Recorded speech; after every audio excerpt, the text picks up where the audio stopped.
যে সকাল সকাল এরকম সুযোগ করে দিবি সেটা কিন্তু আমি আগেই জানতাম। তোমার যা শিখাই দিছি তুমি সেটাই বলবা।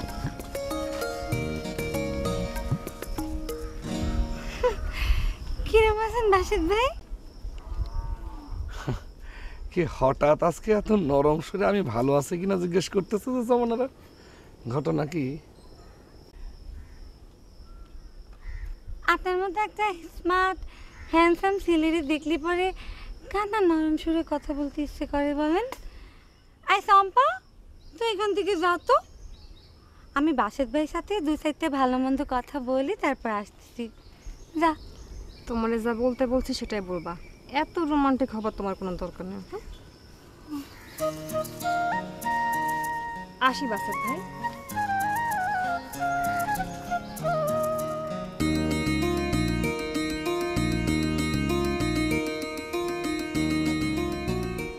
আমি তো কিছুই বুঝতেছি না তোমাদের ভাবসা। না বুঝারই কথা, আমি বললে তখন তুমি বুঝবা। আচ্ছা, সত্যি সত্যি কি তুমি আমারে ভালোবাসো বাসিত? বাসত, শুধু বাসত?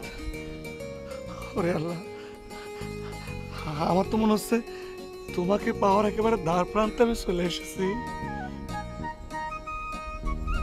তুমি ঠিকই ধরেছো, কিন্তু প্রেম জিনিসটা কি সেটা তুমি ঠিক মতো জানো না। হ্যাঙ্গার মতো শুধু আমার পিছে পিছে ঘোরো। তুমি এক কাজ করো, আগে সম্পার সাথে 2 মাস প্রেম করে ভালোবাসাটা শিখে নাও, তারপরে তুমি আমার মন পাবা। ও নো, এরম বুদ্ধি তোমার কেটা দিয়েছে সমনারা? সম্পা মানুষটা সরু হলেও ওর ব্রেনটা খুব ক্লিয়ার। দেখো কিরকম একটা ফাইন বুদ্ধি বের করেছে। হ্যাঁ, তোমাকে মন দেওয়ার আগে তোমাকে ভালোবাসা শিখাই নেওয়াটা আমার জন্য খুবই দরকার। আচ্ছা, চম্পাকে এই বুদ্ধিটা কে দিল বলো তো? ভাইজানি কি তোমাদের বাড়িতে গিয়েছিল? না, এখন পর্যন্ত ভাইজান তো বাইরে থেকে বের হয়নি। আশ্চর্য ব্যাপার তো। এই প্লিজ বাসে, তোমার ভাইয়ের কথা আমাকে এভাবে বলো না। তোমার ভাইয়ের কথা শুনলে পরে আমার বুকের ভিতরটা কেমন যেন মোচড় দিয়ে ওঠে। 2 মাস পরে আমার মন দিবা, আর এখনো ভাইজানের কথায় তোমার বুকের মধ্যে মুসলমানে। তোমার সবকিছু তো মনে হচ্ছে ফলস আইটেম। খবরদার বাসিত ভাই, ফলস আইটেম বলবা না। সম্পা সামন কখনো কারোর সঙ্গে ফলস মানে না। সম্পার কাছ থেকে ভাব ভালোবাসা শিখে আসো, তালি পরে তুমি আমার মন পাবা।